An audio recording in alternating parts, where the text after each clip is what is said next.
ওবারাকাতু। আজ তারা যে চক্রান্তের জাল বুনেছে এটি বেশ পুরনো। একই কাজ করতে চেয়েছিল মক্কার কাফের কুরাইশরা। ব্যবসায়িক সফরের সমস্ত মুনাফা দিয়ে অস্ত্র কিনে ঝাঁপিয়ে পড়তে চেয়েছিল মুসলমানদের উপরে, বিলুপ্ত করতে চেয়েছিল দুনিয়া থেকে। আল্লাহ রসুল সাল্লাল্লাহু আলাইহি ওয়াসাল্লাম যখন তাদের এই খবর পেলেন, চক্রান্তের খবর যখন তিনি নিশ্চিত হলেন, তখন বদরের যুদ্ধের মাধ্যমে তাদের সমস্ত চক্রান্তকে নস্যাৎ করে দিয়ে আল্লাহ রব্বুল আলমিন বদরি সাহাবীদের সমস্ত গুনাহ মাফের ঘোষণা দিয়েছেন।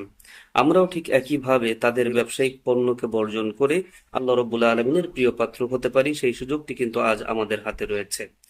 এছাড়া ঈমান ভঙ্গের 10টি কারণের মধ্যে অন্যতম একটি কারণ হলো মুসলমানদের বিরুদ্ধে অমুসলিমদেরকে সহযোগিতা করা। এজন্য আমাদের উচিত মুসলমানদের বিরুদ্ধে যায় এমন সমস্ত কিছু থেকে নিজেদেরকে বিরত রাখা।